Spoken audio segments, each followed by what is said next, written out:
Hey there, Knicks fans. How you doing? It's your boy Jonathan Macri with you for another episode of the Knicks Film School podcast. And yes, you read your podcast feed or your YouTube browser correctly. It is a cap or no cap, which means, of course, because I would be here with him anyway, but all the more reason to introduce with extra fanfare, because it is the first one of the year, Jeremy Cohen. Hello, sir. Hey, John, this is it. Exciting. You This know, is it.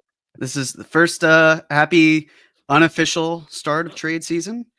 So figured wanted to at least get something out of the way, give people a little early holiday present. Is that a I don't know whether to call it a trade mustache. Is that trade facial hair that you have and it will not be trimmed or shaved until such time that the Knicks make a move? So that's not accurate at all. I will still be monitoring and adhering to the facial hair where I need. I don't need to look like Santa Claus at any point. You I could also though. I could now probably give it a few months and I might be able to get to a different type of Santa Claus beard. It's not going to be that long. It's gonna look bad, but I it's doable. feels like it might be scraggly a little bit. Yeah, Yeah. it's just a good length. I'm gonna try Oh, to keep it around this one. it is good. So yeah, we are kind of blending our normal show with what we usually do around this time of year. Again, a cap or no cap for anybody who may be unfamiliar. This is where we take a look, and when I say we, I mean Jeremy with me listening intently, into the ins and outs of what the Knicks might have coming up, could have coming up, and go into detail on it. I do want to at least give you the opportunity because I spoke for far more time than I cared to speak about the Hawks loss this week. But it was bookended by a couple of nice wins. So anything you want to say about the Knicks week that before we get into it? Sure.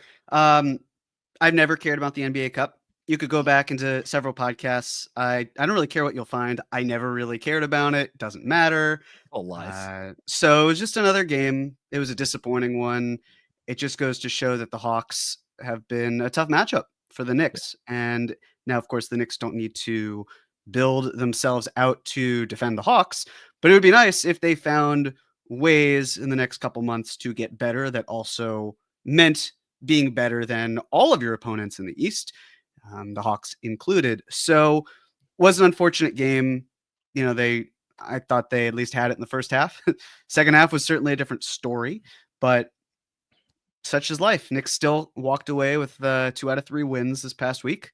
And Orlando, for even if they're missing 2 of their best players, any team can have a good night in the NBA. They're still a very good defensive team, even if maybe some of their physicality was teetering into the less basketball abilities and a little bit more just pure violence. But that's okay. Knicks came out ahead, gave Orlando the first home loss of the season, and a 2-1 week was had.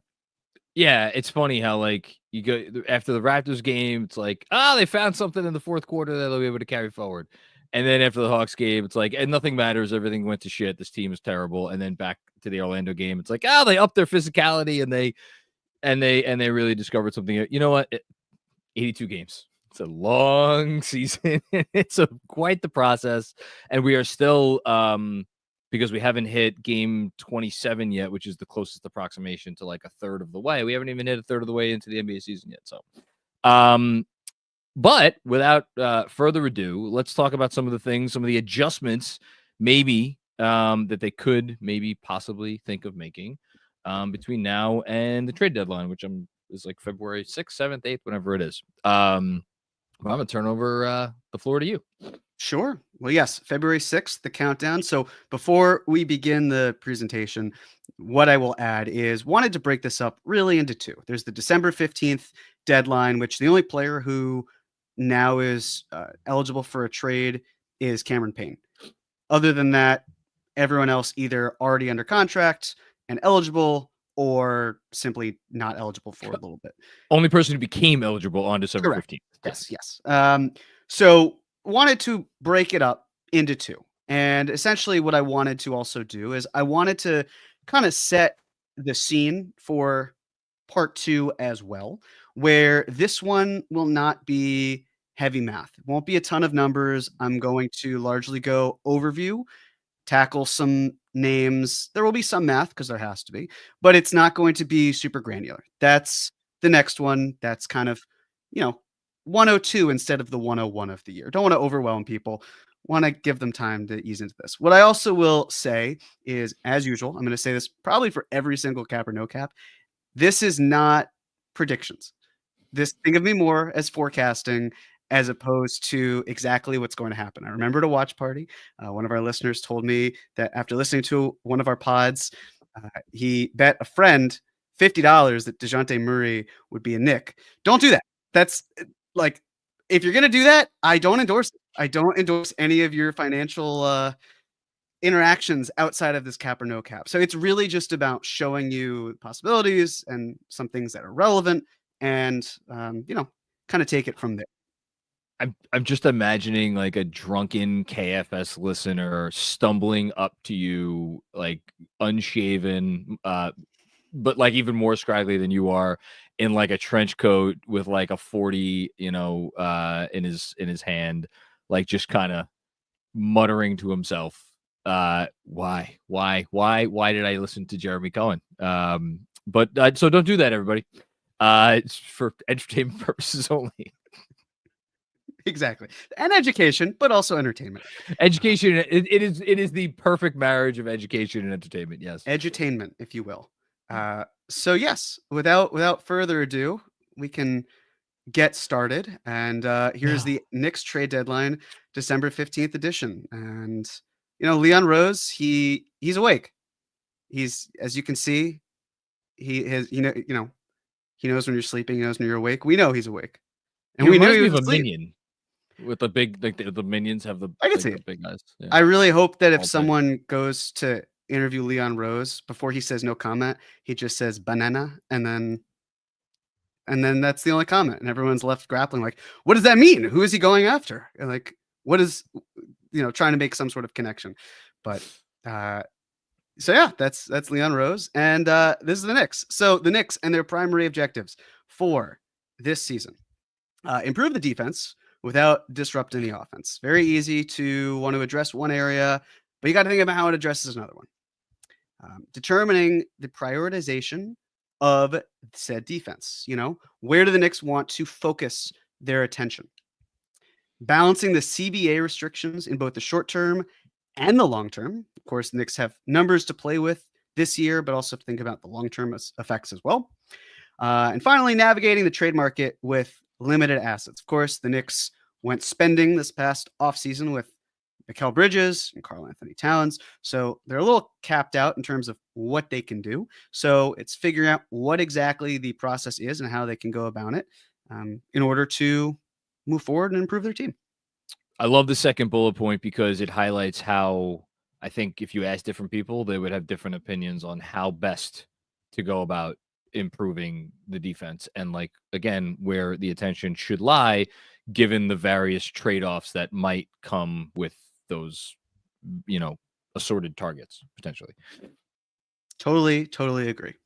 So, trade rules for the Knicks this season. Let's set the ground rules. First off, the Knicks cannot exceed the second apron at any point this year. They are hard capped to the second apron. It's because really what triggered it was aggregating salary to get Nickeil Bridges, and the Knicks cannot go over that line. They are currently below that line by $580,872. Of course, that's not enough for the Knicks to sign a 15th man right now either, which is of note. Next, the Knicks cannot take back more money than they send out in a trade. So any deal that they have, they cannot wind up with less than $580,872. They cannot use the traded player exception from a previous season. Believe that we're getting close to the RJ Barrett TPE expiring. There's also a Malachi Flynn one. Can't use those. If you were to use those, you'd be hard capped at the first apron. The Knicks have too much money to do that, so they cannot use those. Finally, the Knicks cannot use the taxpayer mid-level exception or the biannual exception to trade for a player. The only one you can use is the non-tax mid-level exception. The Knicks do not have access to that because they are above. So those are signings. Those are not to be used for trades. So have to keep all of this in mind as the Knicks go through the trade market. Sounds good to me.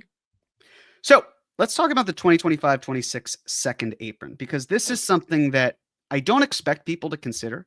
And from what I've seen, people often aren't considering it. And it makes sense. I don't expect people to try to be, financial analysts in this case, but the Knicks likely will be. So the question here, though, is will the Knicks be above or below the second apron next season? The answer to that question is going to change the dynamics of how the Knicks will proceed this year. Why does it matter? Well, we'll talk about that more in the next cap or no cap, but it does. It's very important based on essentially future picks and financial ramifications and all that jazz that have come out because of the new salary cap and the new CBA rather. And the Knicks may not want to start the clock, because once you start the above the second apron on the last day of the year clock, you can't really go back. So you can keep delaying it. Of course, the Celtics, for example, are a team that they're above the second apron. They will be starting that clock. There's a very good argument that due to Nickeil Bridges and his 2026 extension, which would be signed this upcoming summer in 2025, why the Knicks may not want to start that clock. So if they're not starting the clock, and it's a safe assumption that they want to be under that second apron for another year, that will inform us on their possible decisions for this year.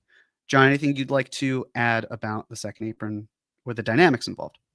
Yeah, I mean, I think it's interesting to consider the second apron stuff in light of the Towns trade, because they did take on such a big salary, while, kind of punting on the whole Julius situation. But like, I think if you're someone that only like tangentially follows this stuff, I think the important takeaway, and correct me if I'm wrong, is that even with that trade, they are still set up to, at the very least, have the option, depending on what they do at this deadline and next summer, to stay below the apron in the second apron in 25-26. Correct. And if you look at the 2025-26 numbers, you will see that the Knicks have 10 players under contract. And of course, Hukporti, it's not guaranteed, but let's assume for right now that all 10 players on this list are going to be on the Knicks next year, just for the sake of it. The Knicks are $8.4 million above the luxury tax line. That's fine. They have shown a willingness to pay the tax. You can keep paying the tax, doesn't impact anything. They are above the first apron by $364,000. And they are below the second apron by $11.5 million. Now, you might be thinking, well, that's not really a problem. I mean, the Knicks have 4 roster spots. They can very easily dip below 11.5, and it's totally fine. And the answer is they very well might. But also, things add up quickly. A minimum just for a veteran is a cap hit of $2 million. This also doesn't account for roster charges. Roster charges are going to be for year 0 of a rookie exception. It's going to be around $1.2 million. So if you were to get to 12, that's adding 2.4. Suddenly we're at $9.1 million. That's still enough to have 3 spaces, but also, where are you adding money? What are you doing? How are you making things work? We'll get into that more on the next one, but I wanted to showcase this as there's some room from the second apron, but not a ton of it.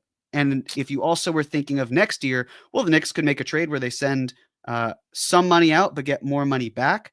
Probably not going to be the case. Probably not something they'll want. As you can see, with only 10 roster spots, they're already above the first apron. Doesn't really make sense for them to be below that.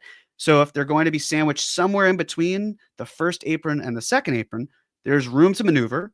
But obviously, this list is subject to change. The Knicks could very easily make a decision that impacts how much money is here next year, starting in the next couple months. I also wonder how much in their thinking as they approach this trade deadline, because I got a feeling I know where you're going with this. Their potential use of the taxpayer MLE next summer. Now, obviously, they did not use the taxpayer MLE this past summer, and that we don't need to go into. There was a lot of reasons for that we don't need to rehash right now. But yeah, just another like that. What is that going to be, like 6 point something or next year or whereabouts? So you get a decent player with that. Is that something that they might want to open up? So all things to factor in. Could be. And for those thinking the Knicks could use the non-taxpayer mid-level exception, they wouldn't be able to, because anything greater than the taxpayer mid-level exception would hard cap the Knicks at the first apron. And as we just discussed, not an option that the Knicks are likely to pursue. So I think it's a safe bet that the Knicks will be under the second apron, or at least will project to be under the second apron. And it's kind of working backwards from there. So let's look at the projected roster for this season. Now, this is this year's team, but I have added Landry Shamet for when the Knicks would have enough money to sign him. This is if they did absolutely nothing. To be clear, I don't expect them to do absolutely nothing. But if you were to look at this team, and I kind of want to map it out as well, because the way I see it in terms of flexibility with stays, goes, salary, all of that, I think it's probably a safe assumption, and John, I imagine you will back me up on this, that the starting five, highly unlikely anyone is traded this season. Would you agree with that? Yes, I would. Okay. I am also, and I know you feel this way too, of the mindset that while Deuce McBride could be dealt, his value here is so tremendous and he's so cheap that I don't see him being moved unless it's for a really strong piece. And while it could be that, you then have to figure out matching salaries, which you could still do. But Deuce, you're not likely to get any player that matches his value on the same contract without aggregating other players. So I'm inclined to believe that Deuce McBride not going anywhere. Would you agree? I would be shocked. Yeah, I think shocked is probably the right word. Yeah. Yeah. Cameron Payne, I don't see him moving. Now he could. See, here's the thing. The Knicks, what they have right now, Jalen Brunson, Cameron Payne, Tyler Kolek. The way that they have operated in years past is they have really liked having at least 3 lead guards on the team. They don't consider Deuce McBride a lead guard. They've shown time and time again they view him more as an off-ball player, not really the type who will step in and run an offense. And that's fine because Deuce does Deuce things and he's incredible at it. But I don't see the Knicks moving Cameron Payne unless it's for a veteran that is better than Cameron Payne. And then you have to worry about the finances. But the likelihood of them getting someone at that amount, I think it's pretty difficult. Now you could move out their salary, but I would envision that Cameron Payne likely to stay on the Knicks throughout this year. Would you agree with that too? The fact that they have a guy on the minimum that's averaging, what was he averaging, like 15, 16 minutes a game for them is like what? Again, there has to be a reason for them to want to move on from him, and I certainly don't see one. Agreed. Of course, Landry Shamet, not even signed by the team, so can't move him in a trade. Then you look at 5 other players: Tyler Kolek, Matt Ryan, Jericho Sims, Pacome Dadier, Ariel Huckporty. Those 5 players are all making under $3 million. It's really hard to find value at that price point without aggregating. And even if you did aggregate, you now have to worry about roster spots. Keep in mind, you can aggregate minimum salaries now. But with all of that being said, I just don't see how those 5 players bring back anything substantial whether they're aggregated together or dealt separately. Do you agree? Yeah, because where's the value proposition? Right. You know, if like in a different universe, like Pacome Dadier had been able to get more playing time either in the preseason or the season and like showed like substantial pop and whatever, and somebody really valued him. But at this point, no one's gonna look at him as anything other than like a flyer. So you're there's the value isn't there. Agreed. So that leaves 2 names. Leaves Mitchell Robinson and Precious Achiuwa. Precious Achiuwa is not trade eligible today. He is trade eligible on January 15th because he qualifies for base year compensation based on how he was signed. The Knicks were over the cap. He signed for more than 140% of what he earned before. A few other things that are important, but really all you need to retain is because Precious Achiuwa today cannot be dealt, don't need to talk about him. Matt Ryan, Ariel Huck-Porty, two guys who actually can't be dealt until, I believe, February 5th. So does it feel a little weird that we might be talking about them, but not Precious? Maybe, but also they're so small potatoes from a salary standpoint that it's not worth creating a whole new cap or no cap for these individuals. And then, of course, it brings us to Mitchell Robinson, who is eligible to be traded, could be dealt. But it's really those two names that are the most intriguing to me based on the logic that we just talked about. And today we're primarily going to talk about Mitchell Robinson. But I want to talk about the center dilemma as a whole. And it's not really a dilemma per se, but it's something that's pretty interesting to me, which is the Knicks have 5 bigs on a 14-man roster. That's a lot of That's a lot. That's really high. For context, last year, the Knicks had Isaiah Hartenstein, Mitchell Robinson, Precious Achiuwa, and Jericho Sims. That's 4. The year before that, Isaiah Hartenstein, Mitch Robinson, and Jericho Sims. That's only 3. The year before that, it was Mitchell Robinson, Nerlens Noel, Taj Gibson, Jericho Sims. Jericho, of course, was a rookie, and Nerlens Noel was hurt for much of the year. And then the year before that, it was Mitch Robinson, Nerlens Noel, Taj Gibson. Mitch, of course, suffered some injury there. So the Knicks having 5 big men, to me, that feels like unnecessary. It feels like a superfluous amount of big men.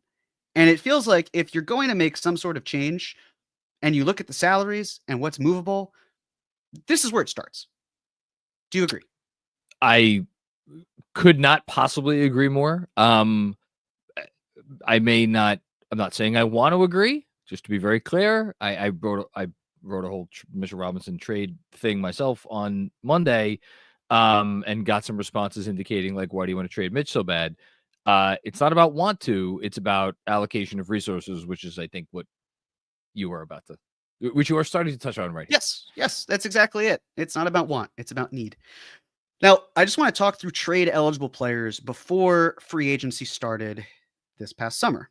The Knicks had 8 players that they could easily deal, and that was Julius Randle, Jalen Brunson, Bojan Bogdanovic, Josh Hart, Mitchell Robinson, Dante DiVincenzo, Miles McBride, and Jericho Sims. We could talk about, the Diakides of the world, but their salary for 2023-24 was so little that they weren't going to bring you back anything.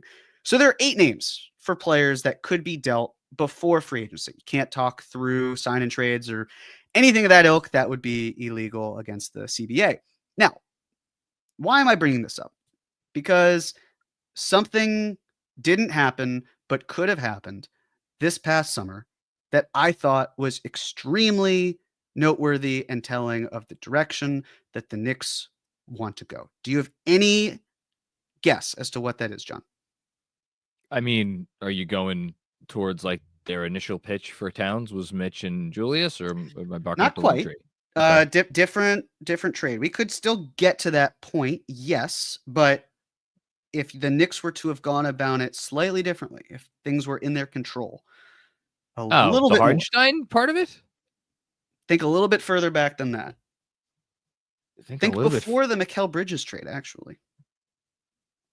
Oh, I'm lost. You got me. So it was reported after he was dealt to Oklahoma City that the Knicks were in on Alex Caruso.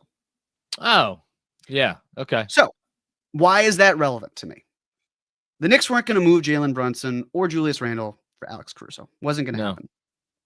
Bojan Bogdanovic, you could make this argument, well, they could have moved him, gotten Caruso, and not gotten Nickeil Bridges. I don't buy it. The salary for Bogdanovic was too large. I mean, we're talking about also $10 million difference, where you'd have to have then aggregated someone else on the Bulls to get Caruso, and when you look at their cap sheet, really wasn't likely to yield anything. Josh Hart, not going to be the player going for Caruso. Dante DiVincenzo likely wouldn't have been. And we know how difficult it was for the Knicks to give him up for Karl-Anthony Towns.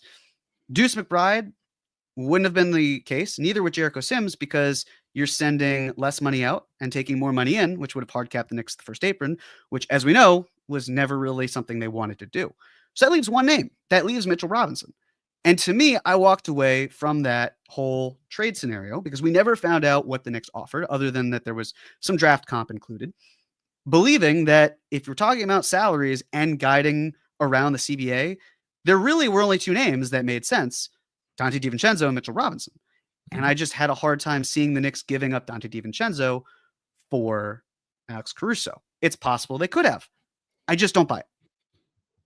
So when you consider that, the question then becomes, if this is a direction the Knicks want to go in, how important is rim protection to the New York Knicks now that they have Karl-Anthony Towns?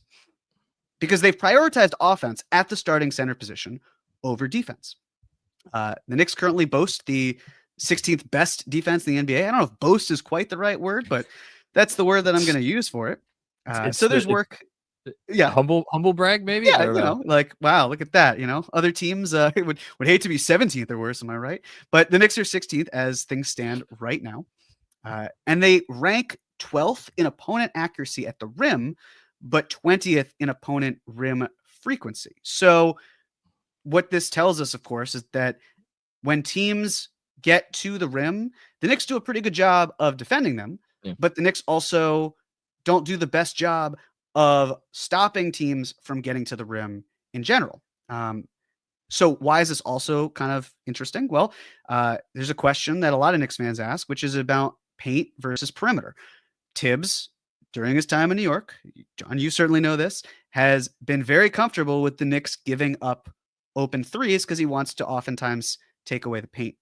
And if there were a way, of course, for the Knicks to take away the paint and the perimeter, that would be great for the defense. That would be the best of both worlds scenario. And the Knicks are 22nd defensive 3-pointers allowed and 19th in defensive 3-point attempts. So all of these stats coming from cleaning the glass. So the question, of course, is, once again, how important is rim protection? And where can you get rim protection? Let's talk about Jericho Sims and Ariel Hukporti very quickly. We talked about their salary slots, but both players are outside the rotation when everyone's healthy. And because they're low salaries, Sims can only really yield a player earning $2 million or less, and Hukporti can only return someone earning a little over $1 million or less. Now, it's no one, basically. There's no impact player earning under $1 million, $64,049 that can do anything. So Sims is a 2025 unrestricted free agent. Hukporti has a team option. I've been of the mindset, Hukporti, seems pretty obvious that they would pick up his team option, barring something significant. Sims, now, could go either way. Could say, well, the Knicks, they probably don't intend to sign him at the end of the season. They've got Hukporti. We've talked about how many bigs the Knicks have. Just not something that's really necessary. So maybe they trade him. Could view it that way. Could also view it, well, the Knicks do like having depth. And if they feel like the salary from Sims is not going to do anything on its own, spoiler alert, probably won't, but it could, very well could. Or if Sims isn't really going to help on the aggregation front, there's a world where Sims just continues being the third backup, the third center, just doesn't play unless a player is hurt for the night, ill, whatever it might be. It's good to have insurance and not the worst thing to have Jericho Sims riding the pine in case of emergency. But then it leads us back to Mitchell Robinson, because again, we're not going to be talking about Precious Achiuwa on this podcast. That's the next one. Mitchell Robinson is extension eligible this summer, but it's unlikely the Knicks would extend Mitch due to the injuries and the presence of Karl-Anthony Towns. Mitchell Robinson would be eligible for 140% of next year's salary, which I want to say, if memory serves, is like around 12 million, something in that range. So just 140, 12 point something. 12 point. So 140% of that would be the starting salary for Mitchell Robinson in the 2026-27 season. The Knicks are also not obligated to trade Mitchell Robinson. This is not a, banging the desk with my fist saying the Knicks have to move Mitch. They don't have to. But as we've talked through with salary slots, it's important because you have to ask, are the Knicks setting themselves up for success with Mitchell Robinson? And then with that salary slot, it's all about, as you mentioned, John, allocation of resources. Does Mitchell Robinson, earning what he earns, make the most sense for the Knicks with a team that has Karl-Anthony Towns? Because he could play with Cat. He could absolutely do it. But if he's not, then it's 48 minutes minus Karl-Anthony Towns' minutes, which would be Mitchell Robinson. And I just don't know if that's the best use of Mitch, especially when you consider questionable health. there's been talks of, okay, well, he'll be back in January. And now it seems like it's more late January.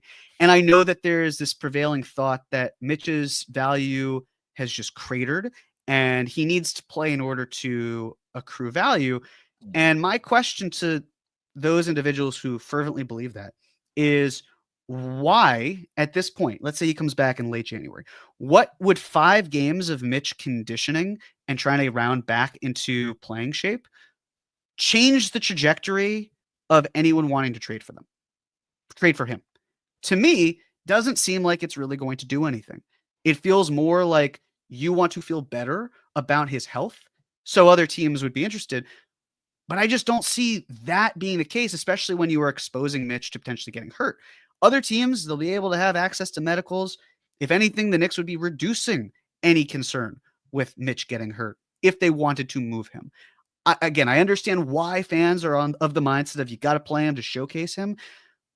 It's purely just health at this point. We know what Mitch can provide. We know the offensive rebounding is phenomenal. We know the rim protection can be elite. We know what he can do in a playoff series. He was probably the best player in the playoff series against the Cavs, did a phenomenal job defending Embiid. We know he's really talented and he would work on the Knicks. But do the Knicks also need someone on the perimeter more than they need 15, 18 minutes a game from Mitchell Robinson at the 5? The sad truth at the moment is that the Mitchell Robinson salary slot as a trade asset, to be very clear, the Mitchell Robinson salary slot is more valuable than Mitchell Robinson, the player. Mitchell Robinson, the player, may, for all we know, come back and wind up being wildly valuable to the Knicks. We don't, who knows? Like, what you ask an open question about, will he play with Cat? For all we know, maybe the Knicks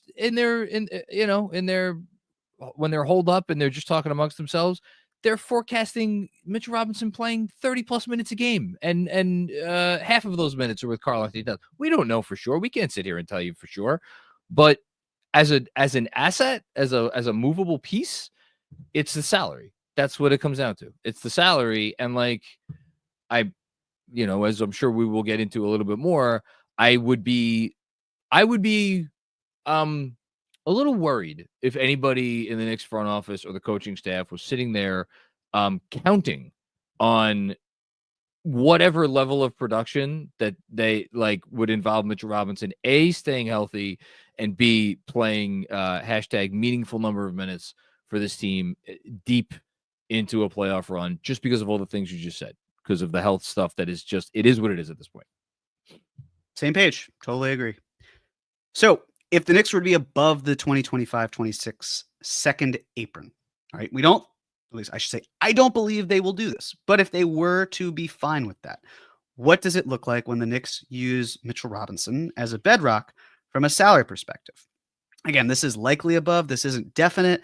I've worked out some of the numbers just to see who might push the Knicks above that point. So if the Knicks were to include Mitchell Robinson, Matt Ryan, and Jericho Sims, this would be a February 5th or 6th trade because of Matt Ryan and his trade restriction. It would be $18.3 million. Who fits that description if you were to do this? It'd be Harrison Barnes. He's making $18 million next year. Kevin Huerter, he's making just under $18 million as well. I do not believe that either of these players is a legitimate target for the Knicks, but we never know. I would be skeptical. Again, I don't see the Knicks being above that point. And if the Knicks were to do Mitchell Robinson and Matt Ryan on their own, that's $16.2 million. That's Grayson Allen.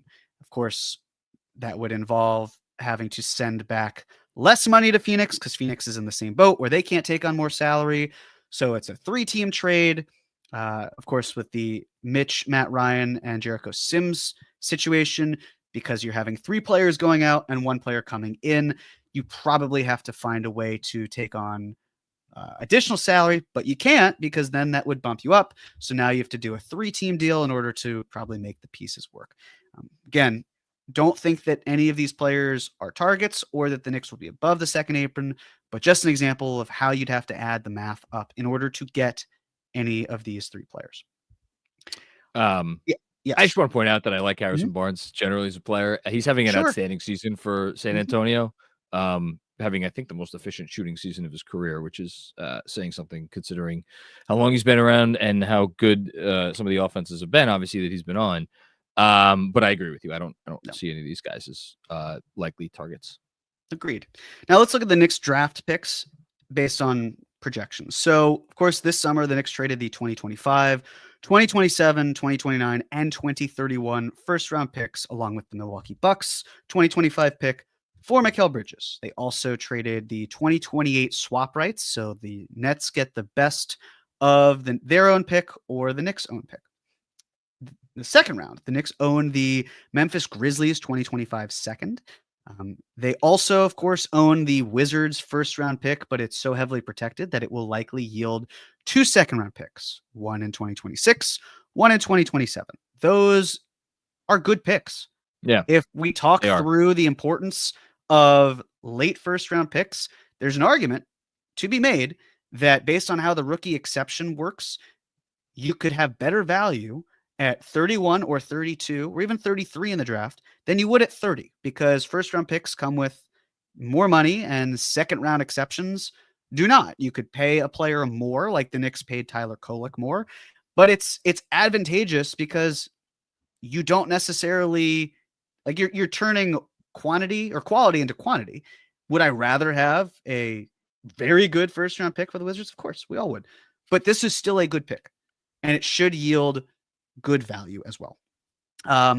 Additionally, the Knicks have the lesser of their own pick or the Timberwolves second round pick in 2026, and they have the least favorable of Detroit, Milwaukee, and Orlando. In this case, just said that the Knicks will have their own pick instead of the Minnesota pick, and that they would get the Milwaukee pick. 2027, same thing. They have their own pick. They also have the Wizards second round pick, and then they have the second and third most favorable of OKC, Houston, Indiana, and Miami, which in this case, I'm going to assume is Houston and Indiana. And then finally in 2028, they have the Celtics second round pick and the lesser of the Indiana and Phoenix pick, which I will just assume to be the Indiana pick. They do not have any second round picks in 2029, 2030, or 2031. So the cupboard is limited. It's not completely barren, but it's bare. There's some work that they can do, but this is essentially what it looks like. This is the cost of upgrading your team. Yeah. Yes. And they sent that a lot to get the various pieces, which thus far has not, I think, yielded the results that a lot of people would like. That said, they're like, it's not like, I think you put it well. It's not like they got nothing. It's just they're going to have to be a lot more careful with how they think about these assets, because they may want to use, like you bring up the Wizards picks, right? Like they may be looking at those rather than being good trade assets as like, hey, those are going to be vital for us to build our team moving forward, just to bring up cheap talent. Again, we just don't know. Exactly. So what do the Knicks typically like? We've talked about this a little in the past, but they like spot up 3-point shot making. It's really important. Very important to the Knicks. Quality, effective field goal percentage. They like being efficient. They prioritize threes. That's something that's super important to them. They like high offensive floors and high defensive ceilings for role players. You don't have to be an offensive juggernaut, but you need to be relied upon. You need to be reliable. And on the defensive end, that's where you need to shine, especially when you have a team where 3/5 of the starting rotation are Jalen Brunson, Karl Anthony Towns, and Nickeil Bridges. Of course, Josh Hart has been good, not great, could be better, but either way, you need to fill in the gaps with very good defenders who won't hurt you on the offensive side. And finally, the Knicks like players whose primes are not behind them. How do we know this? Their oldest player in the rotation, really on the team, is Cameron Payne, and he is 30 years old. Yeah. So the Knicks don't necessarily want to try to relive glory days for some other players. They like knowing that the best is likely yet to come, and that's what they want to work with. So if we want to talk about being below the 2025-26 second apron, here are 4 names that I'd like to just talk through. Okay. If you added Mitchell Robinson and Jericho Sims, you get to 16.4 million. Now, who qualifies for that? Number 1, Isaiah Stewart. Number 2, Dorian Finney-Smith. Isaiah Stewart making $15 million. Dorian Finney-Smith making $14.9.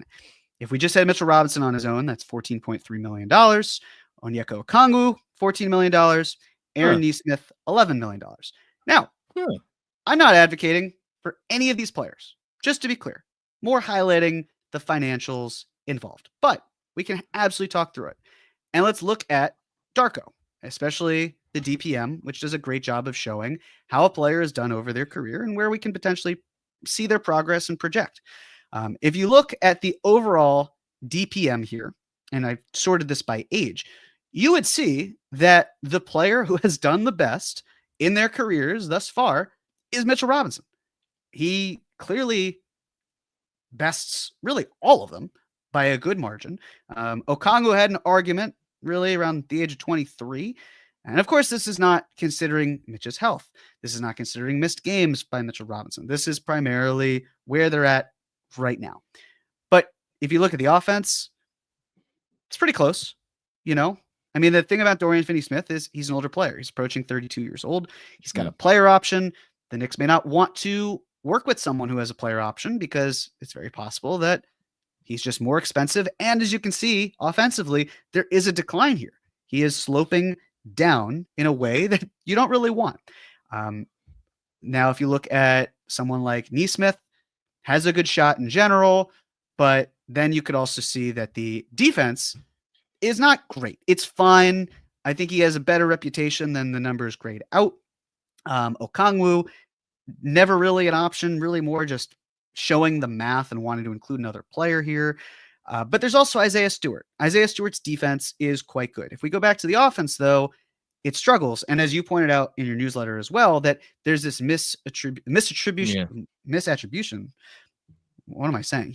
He's misattributed as a shooter. Yeah, misattribution. I don't know. My brain decided to turn off at that point for just a brief moment. But he's not a shooter. He's actually taking fewer shots from 3. So the concern here is, as good as he is defensively, as you can see, trending upward, how much are you willing to pay for that if you're any team, if there's also not the offensive focal point that he's likely being paid for? And that's then where I go back to with Mitchell Robinson, where I would view Isaiah Stewart really as a downgrade in a lot of ways to Mitchell Robinson. Healthy, of course, brings a different energy, but you're not really changing the dynamics. It's very much a similar situation. You're just basically saying, we want someone who's healthier and does things similarly, but not the same, and is also shorter. I just don't see it with any of these 4. Maybe they go in a direction of any of them, but I really just don't quite see it. What do you think? Of these names, the one that has that on paper, I think maybe not this paper, the paper that you the PowerPoint, because it shows the decline, and also you make a great point about the age. But to me, the one that on paper makes the most sense is Dorian Finney-Smith, just because not anything even specific to the Knicks, but like what team can't use a Dorian Finney-Smith, just given the general outline of his skill set. He could hit threes, he could defend, and like he works hard, a good energy guy. We saw him get into it with the Knicks in one of the 2 Nets games this year. Something about it, I don't know if it passes the smell test for me. Also, like, do we think that just because the Knicks and Nets made one trade that the floodgates are going to open, that these 2 teams are going to start wheeling and dealing with each other like on the regular?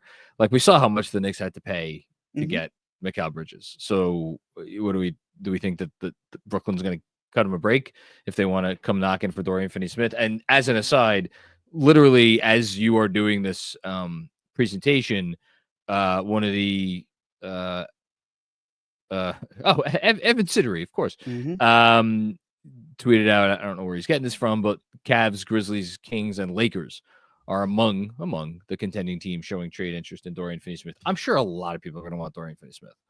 And the notion that the Knicks are going to be the ones that come up with the best package, if they even come knocking on Brooklyn's door again, something about it doesn't pass the smell test. I agree. And I also don't think that he's ultimately the player they want for reasons we've talked through. Yeah. So those are players I'd like to move out of the conversation. But if we wanted to also view this as kind of how I think the Knicks will likely be looking at this, it's viewing spot up shot making by defensive impact. In this case, if we use B-ball index, the D LeBron that they use, which can do a very good job of covering a defensive impact. What you really want in this chart is to be in the top right. You want to be an excellent spot up shot maker, but you also want to defend really well. And the only player who really comes close to that is Neesmith, and his defense is fine, but I just don't see him being an option that the Knicks ultimately go forward with. I wouldn't hate it. I wouldn't love it, but I think there's something there that at least you can feel better about it. But from a point of attack defense standpoint, not quite the guy. And then when you look at other players, of course, I mean, Isaiah Stewart, great defender. Okongwu has his moments. He can be very good. It doesn't really help you with the spot up. And then you look at Dorian Finney-Smith, who he's giving you good work, but right now, this season, for example, his shot making is fine and the defense impact, not great. So, of course, gets you back to, do you want someone where their best days might be behind them? And if this is what you're getting, especially because if you look at his free throw shooting, he's a bad free throw shooter, might be an indicator of his shooting. Is he just extremely hot from three right now? The answer is yes. He has been really good from three. I believe the non-corner threes he has hit at an incredible rate this year. Talk about so like is that sustainable? I'm not inclined to think it is. If that's the case, you may not want to go after that player because it just takes one shooter to kind of collapse everything and be some sort of factor. So none of these players really passes the smell test in the way that I feel like they should. We should also note that Aaron Neesmith has played 6 games this season, and as of a few days ago, I just double checked it. Rick Carlisle said just that he's weeks away from returning. Yes. So I'm not sure if that's where. And like, look, I know Neesmith is 6'5", and like Deuce is whatever he is, 6'1", 6'2". I'm not sure if there's enough of a meaningful upgrade there defensively to where would he help? Yeah, I think he would play minutes for the team if he was healthy and like he was hitting shots, but I don't, again, doesn't quite pass the smell test for me. Agreed. So what would pass the smell test?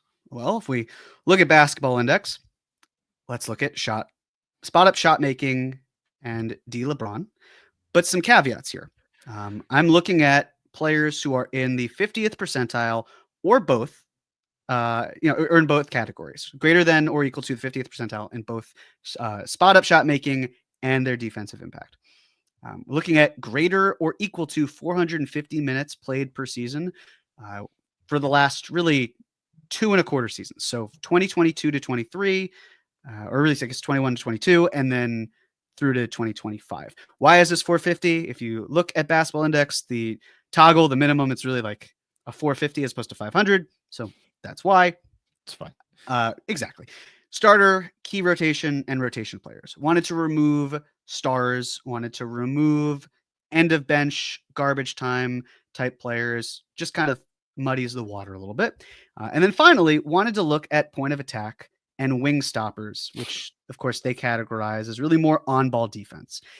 We could keep looking at defenders at the rim, big men, but another factor here is if we're not talking about Precious Achiuwa, which we're not, you can't aggregate his salary to get a lot of those big name players. Like you're not in the Clint Capella, Jakob Poeltl, all those guys range where it just doesn't make sense to talk about them because the finances aren't going to work without including Precious Achiuwa. So in a world where we don't even consider his existence for right now, this is the best place to focus. Yeah, I mean, we kind of left it hanging, and I was kind of making a joke about it before, but like I don't know how many minutes that Jericho Sims and Karl Anthony Towns have played together this season. Can I count them on one hand or two hands, whatever it is? It's not many. And I understand Jericho Sims is not Mitchell Robinson. I want to be very clear about that. I understand he is not as gifted a pick and roll defender. He's certainly doesn't have the size that Mitchell Robinson does. He's not no one's the offensive rebounder that Mitchell Robinson is. I get all of that. The fact that the Knicks have not tried this at all, I am not reading nothing into that. So if you're asking me, do I think right now the Knicks are going to be kicking the tires more on a player of this ilk that you are talking about here, or going after a center? My guess, and I could be dead wrong about this, because it all takes is one player that they really like with a certain skill set and be like, hey, we think that could work, where we're not giving up too much on the offensive end. Again, I'll be the first to say that I am misreading the situation. If you ask me, my guess is that they're going for the sort of player that you're talking about here. Agreed. And they're probably not going to, but probably not going to be able to use Precious Achiuwa to get this type of player. It's really this is a player that you need to give up something. It's got to hurt a little bit, but the reason it hurts is because you're getting something that fits more of what you're looking for. And in this case, if we're saying it's point of attack help, if it's someone who can bolster the perimeter, maybe guard some wings, this is the list we want to look at. So when we take this information and we plug it into Basketball Index, it spits out a lot of faces, a ton of them over the last handful of years. Hard to figure out exactly what direction to go, but let's take a step back here, because let's stop looking at faces. Let's start looking at names. A lot of names all over the place. I just zoomed into the faces and now you took them away. No need. But it's worth noting because I want to talk about why this is important. And it's important because the Knicks like this type of group. They've always enjoyed it. Keep in mind, Donte DiVincenzo right here. If you remove him just for the moment, right? Because this was his time during the Warriors, which he was good defensively. He was good as a spot up shooter. Other than him, what evidence do we have that the Knicks like players in this group? Well, here's where we go. OG Anunoby, Nickeil Bridges, Josh Hart, Quentin Grimes, all players that were either drafted by, traded for, and potentially re-signed by the Knicks. This is their world. And when you see over the years who fits, you see that there are 3.25 seasons of OG Anunoby. You see there are 2 seasons of Nickeil Bridges, 2022, 2023. You see Quentin Grimes, 2023. Of course, he was hurt last year and then didn't play a ton, but also this year, 2025, as they would call it. Josh Hart, before he was traded to the Knicks, 2023. And then, of course, came to the team and finished in a Knicks uniform that year. This is what they like. You're probably going to find whatever target that they're looking for somewhere here. So the question, of course, is who in this list is here? And what I'm going to do is I'm going to give 4 names, and I'm not going to hide them. I'm going to say all 4 of them, and then we will walk through them in order of salary descending. Okay. So who are the 4 names? Well, they are Herbert Jones, Haywood Highsmith, Nickeil Alexander-Walker, and Keon Ellis. And if you look, each player appears twice. So they've had, including this season, for some of them, at least 2 different seasons where they are excellent at spotting up, but also very strong or elite defenders. Before we talk about these 4 players in depth, Jon, do you have any thoughts? My thoughts are that I hope Kevin Danishevsky has a change of underwear wherever he is, because you've brought up Herb Jones' name as a prospective trade possibility. I have. It's the only thought that I have. Totally fair. And I hope Robert Cross, actually, he's not even going to be listening to this because he's just going to he's plugging his ears and going la la la la la. That's fine. He doesn't want to hear a word of this. He'll listen because of the business aspect of it, but he won't like it. I don't expect No, he won't like it. That's okay. I do have one other thought, and I said this on the post game last night, and I'll say it again now. And I would imagine you're going to touch on this. Nickeil Alexander-Walker, he hasn't been the Wolves' best player, but I'll say it the same way I said it last night.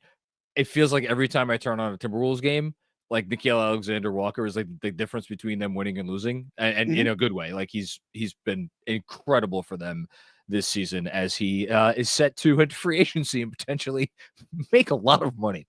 Yes, exactly. So let's talk about Herbert Jones first. Sure. Fairly efficient shooter, solid on the catch and shoot. He was really elite in the 2023-24 season from the corner. This is someone who, one of the best defenders in the NBA, especially on the perimeter.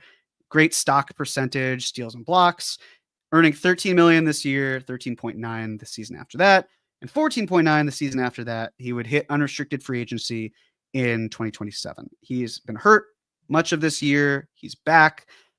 There are conflicting reports, of course. There are reports that the Pelicans are interested in hearing offers. There are reports that the Pelicans have no interest in hearing offers.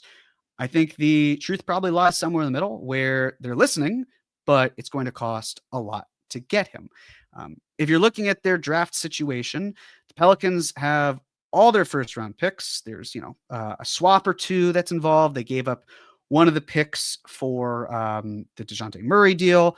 And then they've got 3 second round picks. They've got the Bulls second round pick in 2027, which is protected all the way through. And the only protection that they have is a 51-60. So the likelihood of that pick going to the Pelicans is pretty slim. And then they've got their own 2030 and 2031 second round picks. So they are hurting for second rounders. Now, the problem is Herb Jones's value is so high that you wouldn't be moving the Wizards pick because that's not valuable enough for the Knicks. So the Pelicans' goals, I should say, for this offseason, if we become Pelicans film school for just a moment, they want to get out of the luxury tax. They want to acquire more draft capital, add young talent, and space the floor. And when you look at the Knicks' assets, for the veterans that are sort of non-minimum, that aren't in the starting 5, it's Mitchell Robinson, it's Deuce McBride. The rookies, all 3 of them, Ndadier, Kolek, Hukporti. The Knicks have their Washington seconds, the first-round swap rights in 2030, and then draft rights to 2 players, Rokas Jokubaitis, James Nagy, others as well, but these are the only 2 that are younger and might give you second-round pick type value. Well, when we look at the Pelicans and their payroll this year, they are $2.1 million above the tax base. The Pelicans are one of 2 teams that has yet to pay the luxury tax at the end of the year. Do you know what the second team is, by the way, John? This dates back to, I believe, 2001. Oh, I should know this. Shit. Would you like a hint that will give you the answer? No, because then if I don't get it, I'm going to look really stupid. Fine, no, you would get it. You would get the hint. Give me the hint. The hint is that this team, the name of it, was also in New Orleans. Oh, the freaking Hornets. Correct. The Hornets and the Pelicans have never paid the luxury tax. And I don't expect the Hornets, who have nothing to do with this and are not going to be a good team and have plenty of spending money or space to in between where they're at in the tax, or the Pelicans, who are a very bad team this year, primarily due to injury, paying the tax, which means that the Pelicans would need to get out of the tax in some manner. Now, you see they're $2.1 million above the tax. They do get a $700,000 tax credit because DeJounte Murray got hurt and he can't hit his unlikely bonus. So, or at least it was likely. Now it's unlikely. I'm trying to remember exactly which one. Point is, it's really closer to 1.4 million. But for the Pelicans, they're probably just going to want to get out of the tax entirely.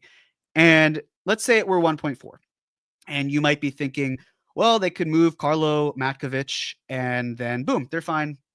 Easy. Well, not so fast because they then have 13 players on the roster. They can only do that for so long. Then they would eventually need to add a 14th that would add more money there. So they have to move someone in general out. And it probably won't be a minimum caliber player that helps get them to where they need to be. It could be, right? They could move Javonte Green. They could move Jeremiah Robinson Earl. They could do different things, but the easiest call is that they move a larger salary and take less money back. I just don't think it's necessarily going to be Herbert Jones. And when you consider Mitchell Robinson, because I've seen this trade a ton, which is that Herbert Jones traded for Mitchell Robinson and we're done here. And a couple things that come up. But the first and most important thing is that the Pelicans take on more money in this deal. That's not something that they will want to do. The second is they've got Yves Missi, who's playing lights out basketball. Do they really need Mitchell Robinson anymore? I'm He's been a inclined to say that they revelation don't. this Right. season. Yeah. And so what we're seeing across the league is often for a lot of the best teams, you've got spacing at the 5, and then your backup 5 is really much more of a great rebounder.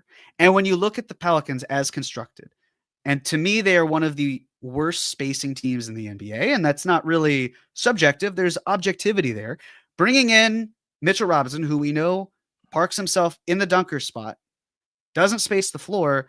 They've already got that similarly in Yves Missi. What they really need is a 5 who can spread out around Zion Williamson, who can do more, and then their backup big being Missi is perfect for them. And it doesn't really help them because you could have Mitch seated and not playing games, but that doesn't benefit them either because it's still an asset that's now depreciating. Whereas you could have not Mitchell Robinson and you could just keep Herbert Jones. And then when you look back at, okay, well, how could you add salary? The answer is you really can't. It's very hard to do it in this situation because it's not going to be Missi. It's probably not going to be Jordan Hawkins. It's not going to be Trey Murphy because they just signed him to an extension. Probably not going to be DeJounte Murray because now it's a larger deal. CJ McCollum, you'd probably have to look at a Ben Simmons type contract, and then it's not going to work because it's still more money coming in. It could be Brandon Ingram because we know that there's interest in potentially moving him. My money would be on Ingram. There's been reports about Zion Williamson. The Pelicans have to be blown away in order to move him. I'm a little skeptical. I think they do want quite a lot, but when you have a guy who's on a non-guaranteed max contract, you're showing your cards a little bit there in terms of how you truly feel. So the easiest thing that the Pelicans could do, in my opinion, is moving Brandon Ingram, tanking, and holding on to pretty much everyone else. And then going into next year with your entire cast of team, with your whole team. And the other thing is that when you look at the threats that the Knicks would face, there are other teams that have more ammo than what the Knicks have. So what you're talking about at that point is, okay, well then what do the Knicks need to get into this type of fight? And the answer is probably Deuce McBride. And as we talked about, like, could you make that sacrifice? Sure. But then you have to pretty much move Mitchell Robinson out because if you're adding Deuce's salary, you then have to add a whole bunch of other things. And yes, you could get Deuce and Precious and a minimum salary. And that probably gets you over to 12.9 if the maths, but I don't think it does. I think it's just short. So all this to be said, Herbert Jones, great option. Don't see him having a future here on the Knicks, but of course fits perfectly with what the Knicks truly love. I'm going to throw 2 bones to the Herb Jones people out there. One, could you talk yourself into other teams potentially being scared off by the fact that Herb Jones is shooting whatever he's shooting from 3 this year, 28 or 29%, something very bad. And he only had one good shooting season from behind the arc. His first 2 seasons were not good. Could you talk yourself into other teams being scared off enough by that specific number? And then the Knicks coming in and being like, well, we have Karl Anthony Towns at the 5. And if we are better suited to insulate ourselves from Herb Jones potentially being an iffy outside shooter more so than any other teams, and he would solve all of these problems for us, obviously, with the point of attack defense. Yeah, you could talk yourself into that. And could you talk yourself into the Pelicans, who, as you just laid out, are maybe the cheapest team in the league, looking at a guy like Deuce and saying, what does he make over the next 2 years after this one? And like, having such incredible, not buyer's remorse, seller's remorse over the Dyson Daniels thing that they're going to now watch this kid make the next 7 all defense teams. That they're going to be like, hey, let's go try to get the best version of that's available on the open market. And unlike Herb Jones, he actually could hit a 3. And we'll just slot him next to DeJounte Murray and move on with our Murray. Like, you could talk yourself into rationales on both sides. I will just, again, repeat what I said after Kevin brought up his fake trade last night, which is like, if the Pelicans are going to trade this fucking guy who's a 6'8", whatever the hell he is, prototypical, like, find me your best player, I'll shut him down tonight, doesn't matter how big or small they are, just like fold your franchise, man. Like, what the hell are you doing? And I've been wrong before, God knows. I would be utterly shocked if the Pelicans were like, this is how we get out of our jail, is to trade this guy. I would be shocked. I'd be shocked. I agree. I'd be very surprised as well. It'd be poor asset management, and the Knicks simply just which in fairness has not stopped them before. True. It hasn't. It has not. So yeah. Yeah, it doesn't seem like something that they are going to do. And of course, if you're sitting there and you're thinking like, well, I don't want to give up Deuce McBride, that's fine. You're probably not going to get Herbert Jones. If you can live with that, you can live with that, but it have to give to get. If it doesn't hurt a little bit, think back to the OG trade. Think back to the Nickeil trade. Think back to the Cat trade. Like all of these deals, you had to give up a lot. And there are varying degrees of what we were comfortable with as fans, and it varies by person of what you're comfortable with. But this is going to be a bridge too far for a lot of fans. That's fine. Just not going to get Herbert Jones. So one of those four put to rest, in my opinion. Another is Haywood Highsmith. Haywood Highsmith is a very efficient shooter. He's an elite catch and shoot player. He is especially elite this year from the corner. He's like 6'8", tremendous stock percentage as well, earning $5.2 million this season, $5.6 million next season. A very strong option. Now, my biggest concern with Heat players is their translation from being in Miami to anywhere else. It oftentimes doesn't work out. Spoelstra has devil magic. Pat Riley gave it to him, and they do a phenomenal job of getting the best out of players, and it doesn't often translate super well elsewhere. And I think that's something to be wary of. Now, if we walk through the Heat's restrictions, they cannot take back more money than they send out in a trade. They can, however, aggregate 2 or more player salaries in a trade, and they can send out cash because they are well below the second apron or close enough to it. The Knicks assets, as we've talked through, it's, Mitch and Deuce, the rookies, the picks, the draft rights. To me, if you are moving Deuce for Highsmith, it really doesn't change a whole lot. The whole point here is to take a strength and add that strength somewhere else, not kind of go 1-to-1, and then you're pretty much back in the same spot with a little bit more height here. No, that's a non-starter. Right. So then it goes back to the Mitchell Robinson conversation, assuming we don't talk about Precious Achiuwa, which, we don't talk about Precious. Similar to we don't talk about Bruno, we don't talk about Precious. And if you look at the Miami Heat salary, they are $12 million above the tax line. They are $7.5 million above the first apron, and they are $3.3 million below the second apron. So when you look at the salaries as well, it's a question of what would you even do to get the numbers to match? Because if the Heat can't take back more salary, then you wind up with a failed trade. You can't have Mitchell Robinson go to Miami. You also wouldn't want that if you're Miami. Yeah. You've got Bam Adebayo. You've just drafted Nickeil Ware. You don't need it. So it's really a question of what pieces, what the third team is, all that jazz. And when you look at, okay, well, what math would we have to add up here? There's really not much. It's really hard to find a trade partner that works here and doesn't involve a lot of other detailed maneuvering. Like Jimmy Butler, not going to apply here. Bam, not being traded. Tyler Hero's having a great season. Terry Rozier, now it's a lot of money, so you've got to balance it somehow. Duncan Robinson, don't see anyone really taking on that contract. They're not going to trade Ware. You could move Kevin Love, of course. That gets you closer, but still need that 3-team deal sort of thing. Jaquez being moved wouldn't make sense. Probably not Richardson or Jovic. And then there's Alec Burks and Powell Larson. So all this is a way of saying you need a third team and you need to find the right piece to bring it back. And it just comes down to the crux of Highsmith, where these teams, and mind you, if the Nets and the Knicks can make a trade together, the Knicks and the Heat can make a trade together. There were talks of Julius Randle, potentially interest in the Heat that were there. There's a lot that can be done here. But I just don't see it measuring up and lining up in a way where these teams do a trade that involves Highsmith and Mitchell Robinson, but Highsmith is having a phenomenal year. What do you think? I like Howard Highsmith. I do not think this is a fit. Agreed. Okay. Nickeil Alexander-Walker.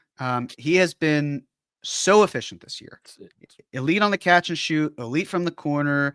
His stock percentage is pretty good. He's earning $4.3 million this season. And as you mentioned, John, he's an unrestricted free agent. He's been very important to the Timberwolves. He's been just an excellent player. And when we look at their restrictions, they cannot take back more money than they send out in a trade. They cannot aggregate 2 or more players' salaries in a trade. How do we know this? Well, they traded Karl Anthony Towns and no one else with him because they couldn't, because they're not allowed to aggregate salary because they are above the second apron.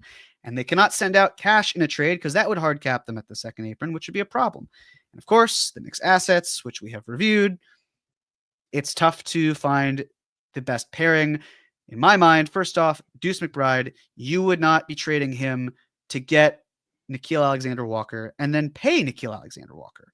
And if you were to do that, well, you're now really above the second apron unless you move Mitchell Robinson. Second apron next season, not this season. Yeah. The 2025-26 second apron, which we don't think the Knicks will go above, you're now dealing with, well, we have to move Mitchell Robinson anyway. So, of course, if you were to do some sort of trade here, it would be Mitchell Robinson being the salary going out because no one else really makes any sense. And when you look at the Timberwolves, as mentioned, they're $32.7 million above the luxury tax. They are 28 million above the first apron and 17.2 million above the second apron. So when you add other salaries and try to figure it out, it's not going to be Gobert. It's not going to be Anthony Edwards. It's not going to be Julius Randle. Jaden McDaniels doesn't really make sense. Naz Reid really is beloved there. Imagine he resigns. It's not going to be Dante DiVincenzo or Mike Conley, really. They just drafted Rob Dillingham, paid a pretty hefty price for him. And they just drafted Terrence Shannon Jr. And then the rest of the guys are really filler that doesn't help. And when you just do, of course, a 1-for-1 trade of Mitchell Robinson for Nickeil Alexander-Walker, it doesn't work. It doesn't make sense for Minnesota, but it also doesn't work. So now you have to involve a third team to get into the mix here. And again, we go back to it. It's really hard to find that salary that bridges the gap with Nickeil Alexander-Walker. Any additional thoughts? The Wolves this season are 12.2 points per 100 possessions better when Nickeil Alexander-Walker is on the court. That's in the 92nd percentile league-wide, according to Clean the Glass. And past 3 seasons, starting with the 22-23 season, 3-point percentage from Nickeil Alexander-Walker, 38.4%, 39.1%, and this season, 42.9%. Someone might pay Nickeil Alexander-Walker, like, I know there's not a lot of teams cap space, like $25 million this summer. Like, I know that sounds crazy. Think about what you thought about what Isaiah Hartenstein might make around this time last year and what he ended up getting paid. Again, I know it was a unique situation, but this guy is an elite defender and he's turned into a pretty reliable 3-point shooter. Winning just like follows him around whenever he's on the court. So I think your point about the payment, the impending payment part is a good one, but just this is all neither here nor there. The Wolves are trying to win a championship. They're not gonna trade this guy. Very possibly don't. So then we could look at Keon Ellis, who also a very efficient shooter. He's been excellent in the catch and shoot. This year he's been elite from the corner, very high stock percentage guy, strong offensive rebounder for a guard. He's earning $2.1 million this season. He's got a $2.3 million team option next season, and he's an unrestricted free agent in 2026. When you look at the Kings this year, they are $2 million below the tax, 5.9 below the first apron, and $16.7 million below the second apron. Maybe they go into the tax. I'm kind of the baseline assumption that they're going to do what they can to not be in the tax. And when you look at these salaries and movable players, I mean, they're not going to move Sabonis. It seems like they don't have any interest in moving De'Aaron Fox. DeMar DeRozan was their big signing. Malik Monk, they just brought back. Kevin Huerter, they could move in a trade, but I don't know if he's really yielding a ton, and they've actually done a decent job when they've put him in the right position to succeed. Keegan Murray, not to be traded. He's likely to stay. He's been kept out of a lot of really big deals. Trey Lyles expiring $8 million. Devin Carter, their recent rookie, or who they drafted, has been hurt for a while, and then several minimum players, a lot of them who are actually potential to be free agents, or not free agents. They have contracts that are non-guaranteed. So come to January 5th or 10th, whatever the deadline is, there's a good chance that one or two of them is not on the team, and the Kings kind of float financially how they need to, and then bring people back or keep open roster spots. So one option that could work here is, of course, Trey Lyles, Keon Ellis for Mitchell Robinson. The Kings really need a backup 5. It doesn't have to be Mitchell Robinson, to be clear. It really doesn't. But they are in desperate need of a backup 5. Mike Brown said as such this very week that it's going to be by committee because they don't have anyone. It's hard to find good talent. I think no matter what happens, I see the Knicks and the Kings as being some sort of trade partner coming up this year, because it just seems like the Knicks have too many bigs and the Kings don't have enough. And you could find some sort of overlap there. Domantas Sabonis also playing a lot of minutes, and maybe they don't want Mitchell Robinson due to health reasons, but he is also the best player when healthy. And I know that's a big when, but he is the best player in this deal when healthy. And that's an important part. And I don't want to get bogged down in picks or assets too much. I really just want to focus on the financials because that'll drive a lot. But that's the sort of thing that you would do if you are Sacramento and you're looking for an upgrade. The only issue here that I want to point out is this would kind of just barely push the Kings above the luxury tax, but there's enough maneuvering, as I discussed, where they could find a way to get below it and be fine. If they wanted to go in that direction, they felt, let's get the best player available. Also, if Devin Carter comes back, which he should, I know he's a rookie and rookies typically take their time, but it might be that they just simply have a crowded rotation, and similar to the Knicks, they need to take perimeter defense and turn it into rim protection. And if that's the case, the Knicks are a perfect partner there. This is easily the most interesting name that I feel like I've heard brought up in connection with a Knicks trade possibility this deadline. Kings obviously made the DeRozan move this summer because their owner likes shiny objects, and did they suddenly become a functional situation overnight because they had a 48-win season a couple years ago and they got the 3rd seed? I'm not so sure anybody believed that, especially when you look at some of the other stuff that has gone on. Shockingly, it has not worked. And and then you look at a guy like Keon Ellis, who was out of the rotation at points this season, which was to the left. I don't, if you're listening to this and you're like, who's Keon Ellis? I don't know. That's the guy that Jalen Brunson faked out of his shoes at the end of a game last year. Yeah, it is that guy, but it's notable when a guy is out of a rotation and literally everybody around the NBA uniformly is that's weird. Why is that happening? Which was the reaction when Keon Ellis was briefly out of the rotation. He hasn't started hardly at all. It's very clear to read the situation as he's the odd man out through no fault of his own. The guy I mentioned, Nickeil Alexander-Walker's on-offs before. Keon Ellis, when he's on the court for the Kings this year, they're out. They're 12.2 points per 100 possessions better. That's in the 92nd percentile league-wide. His efficiency is really good this year. Despite that Brunson play, his defense is very strong. He's the type of point of attack defender that the Knicks would need. And the only logical conclusion is why the hell would the Kings entertain trading a guy who's still on his first NBA contract? And it's because this is the Kings, and the Kings do stupid things and then they compound those stupid things with additional stupid things to try to make up for the original stupid thing that they did. And I don't know if they will, but you could see them having the exact reasoning that you just did. And they're like, boy, when Domantas Sabonis is on the court, we're outscoring teams by, I'm looking at it right now, 6.5 points per 100 possessions. That would be a top 5 number in the league. Mm-hmm. And when he's off the court, they're getting outscored by 3 points per 100 possessions. That's one of the biggest differentials in the NBA, especially among stars. So if they looked at a guy like Mitch, I'd love to sell myself that this could actually be a possibility. And the other thing is the Kings may very well say, we want a center as a backup center who spaces the floor more than Mitchell Robinson does. And I wouldn't be Yeah. shocked. Like, it wouldn't surprise me in the slightest. However, if defense is also something that they want to focus on, that's an option. That's a really good option. Domantas Sabonis needs some sort of rest. He's playing a ton, and they have no one to back him up, and that's why he keeps playing. So, of course, you're relying on Mitchell Robinson to be healthy, but any team that would be acquiring him has to rely on that. So it has to, some team, whatever team is getting Mitchell Robinson has to take the plunge in some capacity. Do I feel like the team like the Kings could? Absolutely, especially if they want to have Devin Carter playing games, which they will. They'll want him to get reps. They just draft him in the lottery. So this is one option.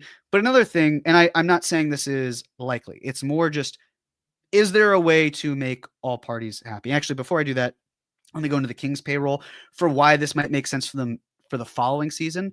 Right now, the maximum amount of cap space that the Kings could have for the 2025-26 season is negative $10 million, which is a fancy way of saying the Kings are not going to be a cap space team. They're going to be over the cap. They have, as things stand right now, $25 million in tax space. Again, this is for not this season, but next one. They are 26.9, really $27 million away from the first apron. They are $38.8 million away from the second apron. If they were to have the access to the non-taxpayer mid-level, that's up to $14.1 million. And if they wanted the taxpayer mid-level, that's $5.7 million. They also have, as things stand right now, 7 players on guaranteed deals, 1 on a team option, that's Keon Ellis, and then 1 non-guaranteed contract. So they're at 9. They're at 9. And this doesn't necessarily include a first-round pick, which they may or may not have from the Kevin Huerter deal that they made, which was also not the best deal. So they have room to work here. And if you added Mitchell Robinson's $12 million or so, you're looking at, if you swap out, for example, Keon Ellis for Mitch, you're still at 9 players on your roster. And you're basically taking $10 million added to the tax space. So you're $15 million away with 4 roster spots to fill, which means that if you are the Kings, you could go to a free agent and give them the taxpayer mid-level and fill out the rest of your roster with minimum salaries. You could even give them a large portion of the non-taxpayer mid-level exception and still fill out the roster with 3 minimum players and remain under the tax space. So the Kings are one of those teams where they've got enough space where they can accommodate for Mitch's contract, where it doesn't screw them over financially, and they add talent in an area that they need. So that's why financially for them, it makes a lot of sense. One last thing, I'm thinking back to an article Fred wrote probably a year and a half ago or so now about how the Knicks had basically designed their team in part around Mitchell Robinson's offensive rebounding, and they brought in all these guys to take all these shots from the short mid-range. Since that article has come out, the Knicks have morphed into a more modern version in which they are now taking a lot more threes and they are taking more shots around the rim. They're actually, I didn't even realize they had sunken this low. They're now basically middle of the pack in terms of the percentage of short mid-rangers that they take as part of their shot diet, down from like 1 or 2, whatever the hell it was last year. Lo and behold, Kings are 6th in terms of frequency of short mid-rangers and 1st in mid-rangers overall, which is no surprise given the sorts of players that they have on their roster and the shots that those players like to take. So you could really see them looking at this and being like, all right, we're getting killed in the minutes Sabonis sits. We just put Robinson in. We have a couple of our other elite mid-range players in there. And if those guys don't hit those shots that they like taking, well, guess who's there to clean up on the offensive glass? And meanwhile, on the other end of the floor, he's there protecting the rim. I got to tell you, I'm talking myself into this. Sure. There's one other thing that I will preface is out of the box, but involves Keon Ellis as well. And that is a 3-team deal, right? If it were the Knicks, the Kings, and the Timberwolves. You said no chance that the Timberwolves move Nickeil Alexander-Walker. And I'm inclined to agree with you, to be clear. But the question, of course, is if the Wolves, who are dealing with financial troubles on their own, if they don't move Julius Randle, if they have to pay, if he opts in, if Naz Reid, he's got to be paid. If there's a way, if you are a cost-cutting team, we don't know what their ownership situation looks like. If they have new ownership, are they cutting back on spending? If there's a way, and again, this is devoid of picks, I just want to talk through the money. This type of move where you've got Trey Lyles and Nickeil Alexander-Walker going to the Knicks, Mitchell Robinson going to the Kings, and Keon Ellis going to the Wolves, the way that you sell it to the Wolves is obviously Nickeil Alexander-Walker is great. Can you afford to keep him? And if you can't, or you have financial concerns this year or the next year or anything of the sort, does that impact what you do this year? And if it does, how do you find someone to soak up the similar value plus whatever? Because again, he's going to be a free agent.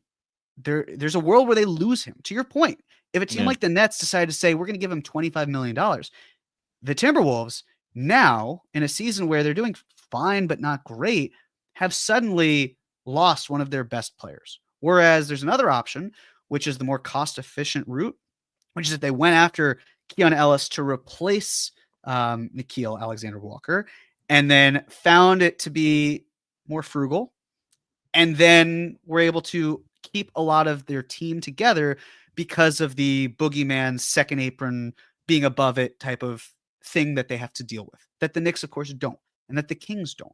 So again, I'm not suggesting like this is happening. It's more just Timberwolves obviously value him. I'm curious about where the future leads. And when you look at Mitchell Robinson, Haywood Highsmith, Nickeil Alexander-Walker, and Keon Ellis together using Darko, right? The overall DPM, Mitchell Robinson clears all of them. This is based on age, right? It's always going to be health with Mitchell Robinson, but he has through this point in age been leaps and bounds better than Haywood Highsmith, Nickeil Alexander-Walker, and Keon Ellis. When you look at the offense, it's been close. Nickeil Alexander-Walker is definitely starting to lap Mitchell Robinson. Keon Ellis is doing well, but not as well. Haywood Highsmith, the offense is fine, but really it needs a little bit of work. It then comes through on the defensive end where Mitchell Robinson really doing the best. Keon Ellis, though, had a moment where he started to take him or overtake him and then dipped below, but very possibly could shoot back up, especially if he's coached by Tom Thibodeau. Nickeil Alexander-Walker, not as good, but has been continuously going upwards, so that's encouraging. And then finally, Haywood Highsmith having good defense. That's something he does a very good job of course. But this kind of reinforces why, yes, Nickeil Alexander-Walker will take a lot to get him. Keon Ellis, probably going to take something to get him. Mitchell Robinson is something. And it goes back to the original conversation where Mitchell Robinson is a very good player, but the question comes down to fit and how the Knicks prioritize him and how other teams might prioritize him. And if you can find a way where you are moving value for value for other teams, if it were a 3-team deal, to do something that works for all parties. Jeremy, you Jon. Did it again. Seriously. You look, the main takeaway that I have from this, for as much as what I said earlier about Mitchell Robinson's value right now is as a trade asset, as his contract, I think that is true. But all it takes is one team, right? All it takes is one team that maybe has some reason to, or has some impetus to not act in the most responsible fashion. Maybe some team who has some impetus to take a chance, take a little bit of a risk, who's feeling some pressure to perform and, reach a certain benchmark this season. And that's all it takes. All it takes is one. And if you could find, and again, a lot of people have been like, why they're not going to trade Mitch this year because who's going to value Mitch? I don't, sitting here right now, if I was a betting man, I don't know for sure if you gave me even odds, are they going to trade Mitch versus not trade Mitch? But I tell you this, if there is a team out there who values Mitchell Robinson, the player, and is willing to pay something, some real thing for him as a player, and you could find a workable something like in this instance where you're giving the Knicks something that they really need, putting even aside the Nickeil Alexander-Walker possibility, which I think that's pie in the sky stuff. Like that's That's how this trade happens, in short. Yeah. And it's supplementing potentially with other assets. And I say that knowing full well, we're talking about Mitchell Robinson being in a vacuum, a better player as time goes on, but also how heavily is spot up shooting and perimeter defense weighed? Probably pretty heavily. And if you need to balance the scale in any way, the Knicks do have remaining assets to get that done. It's just a question of how comfortable they are. But it's probably not going to be in the form of a player if it were to be to Minnesota, because they can't, again, aggregate salary. And they're also at 15 roster spots. So it really would have to be a 1-for-1 type deal, which means then you're supplementing with draft equity. That's the easiest thing to do. So in conclusion, question, of course, will the Knicks prioritize rim protection over point of attack defense? And the thing that I will ask leading into part 2 as we pause is, do the Knicks have to choose between the two? Why is it they have to have one or the other? It could be that they use Mitchell Robinson to help them on the point of attack or at the point of attack, but still find ways to work on their rim protection. Of course, you have to keep shooting and defense in mind.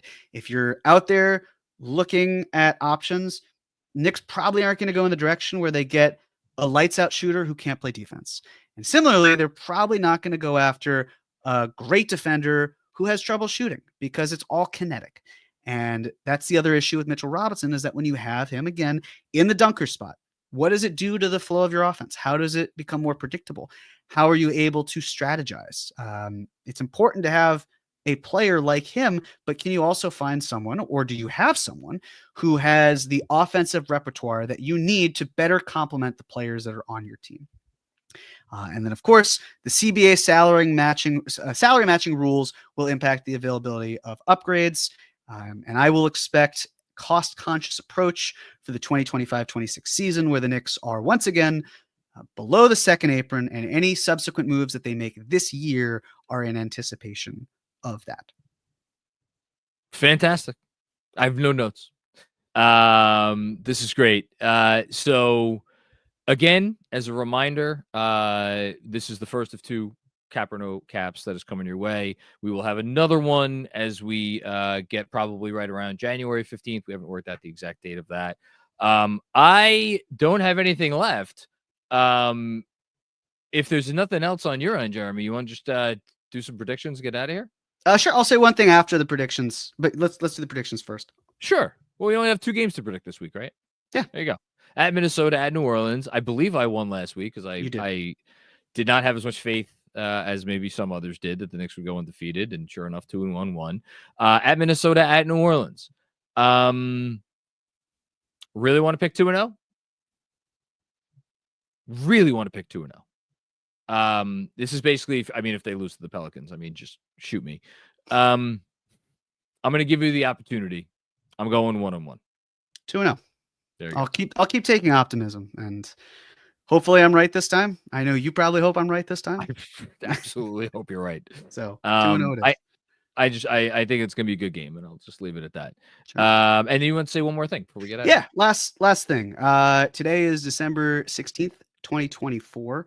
If you've enjoyed my work today, over the years, whatever it might be, a big reason for who I am is my grandfather. Today would have been his 100th birthday, and he passed Thanksgiving 2021. Health nut should be here, but he's not. And I just want to take a moment to just say I love him. I miss him. I wish he were here.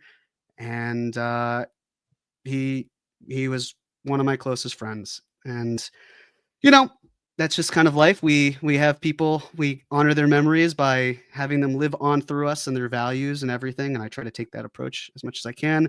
But I just wanted to take a moment and, I'm not the person I am. I'm not the quote unquote scholar, because he was major scholarly and all that. He was big on education and all that. And he gave me opportunities that I am incredibly grateful for. So, just wanted to have that be reflected. Beautiful stuff, Jeremy. Thank you. He'd be, needless to say, he'd be proud. I appreciate that. I am not going to try to top that. I will just second it And just remind everybody, watch party on Saturday night at T Squared Social. Be there or be T Squared.